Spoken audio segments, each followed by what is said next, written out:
کیا قیامت سے قبل مسجد اقصی شہید کر دی جائے گی؟ کیا ڈاکٹر اسرار نے ایسی کوئی پیشن گوئی کی تھی؟ کیا نبی صلی اللہ علیہ وسلم سے کوئی ایسی روایت ثابت ہے؟ کیا قرب قیامت کی کسی نشانی میں اس کا ذکر موجود ہے؟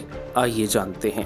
مسجد اقصی کی شہادت یہ وہ سوال ہے جو مختلف اوقات میں بار بار کیا جاتا ہے، اور اس سوال کی وجہ بظاہر یہودیوں کا یہ عقیدہ، نظریہ اور دعویٰ ہے کہ مسجد اقصی کی جگہ ہیکل سلیمانی کی تعمیر ہوگی، اور اس سوال میں شدت اسرائیل میں سرخ بچیا کی قربانی کی خبر کے بعد آ گئی، جبکہ دوسری وجہ ڈاکٹر اسرار احمد کی طرف منسوب بیان ہے کہ مسجد اقصی کو شہید کر دیا جائے گا۔ سب سے پہلے تو اس کے متعلق معروف مصنف اور اسلامی مورخ مولانا اسماعیل ریحان نے گفتگو کرتے ہوئے کیا کہا، آئیے جانتے ہیں۔ اور اس کے ساتھ کچھ لوگ ڈاکٹر اسرار صاحب مرحوم کی ایک بات کا حوالہ بھی دے رہے ہیں، ان کی کسی ریکارڈنگ کا، ان کے کسی پیغام کا، کہ جی انہوں نے بھی کہا تھا کہ مسجد اقصی تباہ کر دی جائے گی، مسمار کر دی جائے گی وغیرہ وغیرہ۔ تو پہلے میں ڈاکٹر صاحب والی بات کا میں ذکر کر دیتا ہوں۔ دیکھیں، ڈاکٹر اسرار صاحب مرحوم کی ایسی کوئی ریکارڈنگ، ایسی کوئی تحریر میری تلاش کے مطابق موجود نہیں ہے کہ جس میں انہوں نے یہ کہا ہو کہ ایک وقت میں مسجد اقصی کو مسمار کر دیا جائے گا۔ ایسا کوئی دعویٰ انہوں نے نہیں کہا۔ شاید کہیں انہوں نے امکاناً کہا ہو تو وہ بھی میرے علم میں نہیں ہے، میں نے سنا نہیں ہے، دیکھا نہیں ہے، پڑھا نہیں ہے، لیکن ایسا انہوں نے دعویٰ تو بالکل نہیں کیا کہ ایک وقت آئے گا کہ یہ مسمار کر دی جائے گی، اور وہ کیسے دعویٰ کر سکتے تھے؟ اس بارے میں کوئی ایسی روایت ہے ہی نہیں ہے۔ جبکہ اس حوالے سے تفصیلی گفتگو کرتے ہوئے پروفیسر مولانا قاضی ظفر الحق نے کہا کہ مسجد اقصی جو ہے انشاءاللہ اس کو شہید کوئی نہیں کر سکتا، یہ مسلمانوں کے پاس ہے، اس لیے کہ اللہ کے حبیب صلی اللہ علیہ وسلم نے فرمایا کہ دجال 3 شہروں میں کبھی داخل نہیں ہو سکے گا: مسجد حرام مکہ کے اندر، مسجد نبوی مدینہ کے اندر، مسجد اقصی بیت المقدس کے اندر۔ 3 شہروں کے اندر دجال داخل نہیں ہو سکتا۔ تو اگر مسجد جو ہے وہ ان کے قبضے کے اندر ہو، یہودیوں کے، اور یہودی جو ہیں وہ اس کو شہید کر دیں اور وہاں اپنا بنائیں، تو پھر تو دجال داخل ہو گیا۔ تو دجال وہاں داخل نہیں ہو سکتا۔ یاد رکھیں، اللہ کے نبی نے بیان کیا ہے کہ مسجد اقصی کے اندر اور بیت المقدس میں دجال داخل نہیں ہو سکتا۔ مسلمان آخری وقت تک اس کی جو ہے نا وہ مدافعت کرتے رہیں گے، اور مسلمان جو ہے وہ غالب رہیں گے۔ اس حد تک نہیں جا سکتے یہودی کہ وہ مسجد اقصی کے اوپر قبضہ کر لیں۔ یہ ایک غلط قسم کا کلپ چلا ہوا ہے کسی بزرگ کا کہ وہ کہتے ہیں مسجد اقصی شہید ہو جائے گی۔ مسجد اقصی کو شہید کرنے والی بات کوئی احادیث مبارکہ کے اندر موجود نہیں ہے۔ میں بڑی ذمہ داری سے کہتا ہوں، احادیث مبارکہ میں مسجد اقصی کی شہادت کا کوئی ذکر میں نے نہیں پڑھا، ٹھیک ہے جی۔ اور یہ بات وہ لوگ جانتے ہیں جنہیں پتہ ہے کہ فتن کی 3000 احادیث کا مجموعہ میں نے اکٹھا کیا، اور پھر اس کی بات جو ہے وہ اگلی بات یہ ہے کہ مسجد اقصی رسول کریم صلی اللہ علیہ وسلم کی امت کا ایک وہ مقام ہے کہ جو آخر میں خلافت آخری جو ہے حضرت امام مہدی کی، اس خلافت کا دارالخلافہ ہوگا۔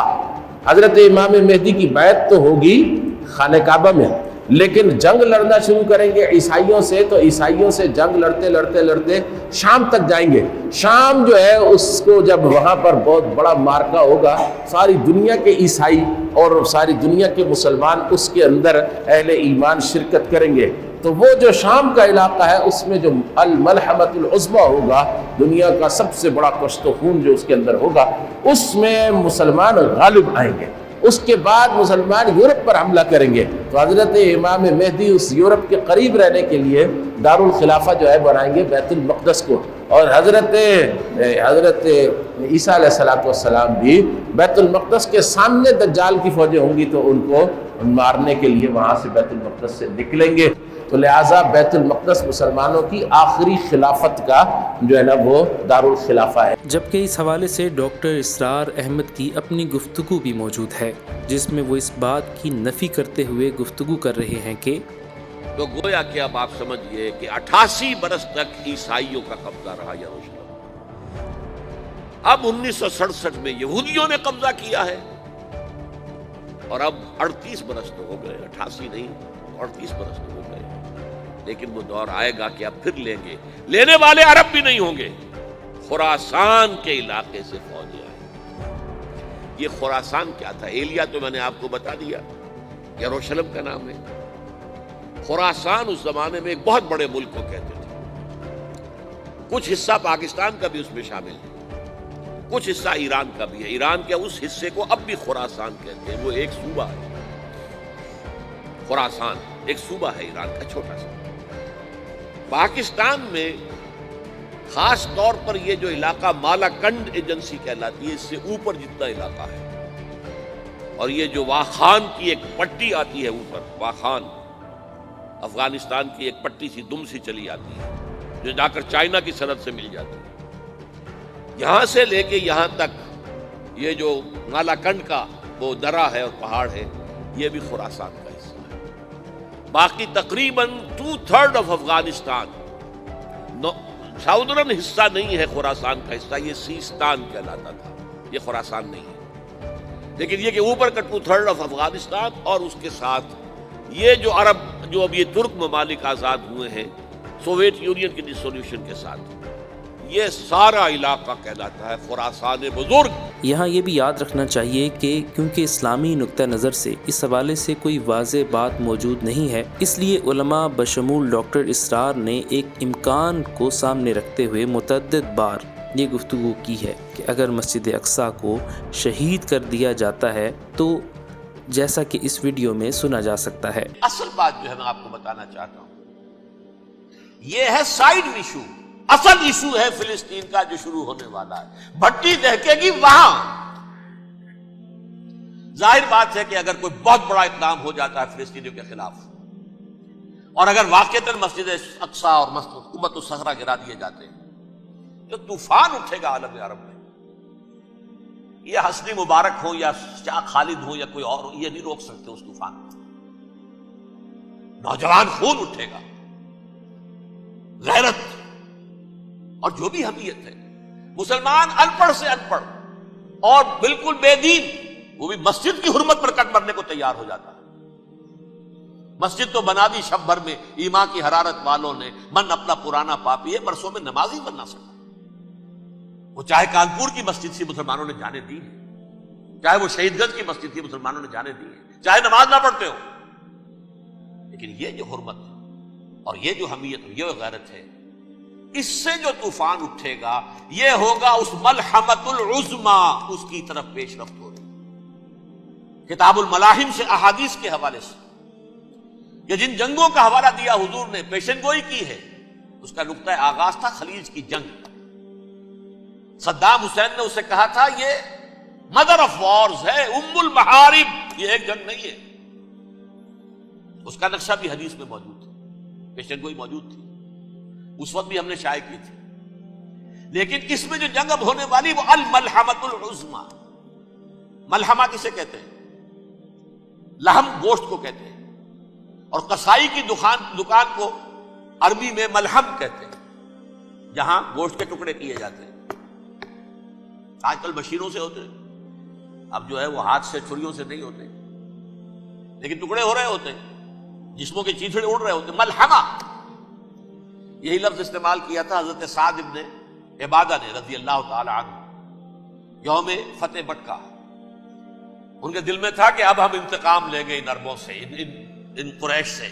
الیوم یوم الملحمہ، الیوم یوم الملحمہ، یہ کہتے ہوئے جا رہے تھے، ایک خاص کیفیت۔ آج ہے گوشت کے ٹکڑے اڑانے کا دن۔ حضور سے کہا کسی نے جا کر کے ساتھ تو یہ کہہ رہے ہیں الیوم یوم الملحمہ، الیوم یوم الملحمہ۔ حضور نے فرمایا نہیں، ان سے کہو جا کر الیوم یوم المرحمہ، الیوم یوم المرحمہ، آج رحمت کا دن ہے، آج تو میں ان سب کو معاف کروں گا۔ لا تثریب علیکم اليوم، میں تم سے وہی بات کہہ رہا ہوں جو میرے بھائی یوسف نے کہی تھی اپنے بھائیوں سے، اذهبوا فانتم الطلقاء، جاؤ تم سب کے سب آزاد۔ وہ ملحمہ ہے جس کو کہ حضور نے حضرت معاذ بن جبل رضی اللہ تعالیٰ عنہ، اس کی روایت ہے، اس میں سے جو ابو داؤد میں روایت آئی ہے اس میں الملحمۃ العظمی، عظمی مؤنث ہے اعظم کا۔ آپ کہتے ہیں جنگ عظیم اول، جنگ عظیم دو، عظیم کا باپ ہو گیا اعظم، سب سے بڑا، اور اس کا مؤنث ہے سب سے بڑی، عظمی، الملحمۃ العظمی، سب سے بڑی لڑائی۔ میرے نزدیک یہ وار کے معنی میں نہیں ہے، بیٹل کے معنی میں۔ انگریزی میں یہ دو لفظ علیحدہ ہے، وار، بیٹل۔ وار سالوں کو محیط ہوتی ہے، بیٹل کسی ایک خاص جگہ پر جو لڑائی ہوتی ہے اس کو کہتے ہیں۔ حضور کے اور قریش کے درمیان 6 سالہ وار تھی، جنگ تھی، لیکن battles, battle of Uhud, battle of Badr, یہ بیٹلز تھی، لڑائیاں تھی۔ تو عظیم ترین جنگ شاید اس اعتبار سے نہ ہو جیسے کہ ورلڈ وار 1 اور ورلڈ وار 2، یعنی اس کی وسعت کا اتنا معاملہ نہیں اور طوالت کا نہیں، لیکن جو لڑائی جو ہے بیٹل ہونی ہے، جس کو کہ یہ لوگ، یا چونکہ میں نے کہا تھا شروع میں کہ سرما ہے میری آنکھ کا خاک حجاز و ہول قدس، نیو ٹیسٹمنٹ کی آخری کتاب ہے the book of revelation of Saint John, اس میں آرمگیڈون کہا گیا ہے۔ ایسے ہی دیگر علماء اور اسکالرز اس بارے میں امکانی طور پر گفتگو کرتے ہوئے تذکرہ صہیونی پہلی دفعہ اس پوزیشن میں ہے، اتنی ان کے پاس طاقت ہے کہ وہ ایسا کر سکتے ہیں۔ نمبر 1 یہ۔ نمبر 2 یہ کہ آلریڈی غزہ میں ایک جنگ لگی ہوئی ہے، تو ان حالات میں صہیونی جو کہ جھوٹ بولنے میں کوئی اپنا ثانی نہیں رکھتے، کیا بعید ہے ان سے کہ وہ کچھ اس طرح کی سچویشن کریٹ کر دیں یا اس طرح کا دعویٰ کر دیں کہ مسجد اقصیٰ میں کچھ دہشت گرد چھپے ہوئے اور اس پہ حملہ کر دیں، یا یہ کہہ دیں کہ اندر جا کے ہم نے تو بڑا ایک ڈسکریٹ آپریشن کیا تھا لیکن اس کے باوجود غلطی سے کچھ ہو گیا ہم سے اور وہ جو عمارت ہے وہ گر گئی ہے۔ یعنی کہ اس طرح کی بہانے بازی کی جا سکتی ہے۔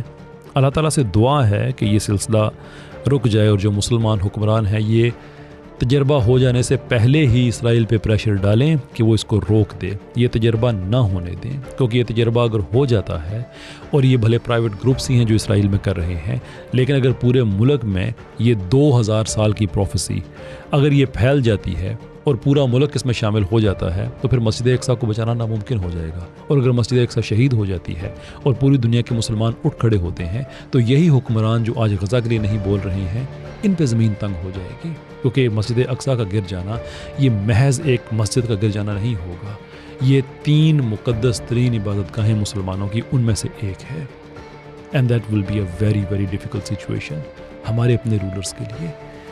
اس ساری سچویشن کو بچانے کا، اس سے بچنے کا ایک ہی طریقہ ہے کہ اسرائیل پہ میکسیمم پریشر پہلے ڈالا جائے کہ آپ کی تجارت، آپ کی امداد، سب کچھ روک دیا جائے گا اگر یہ کام ہوا، ادروائز دنیا میں کس لیول کا بلوا ہو سکتا ہے اللہ ہی بچائے اس سے۔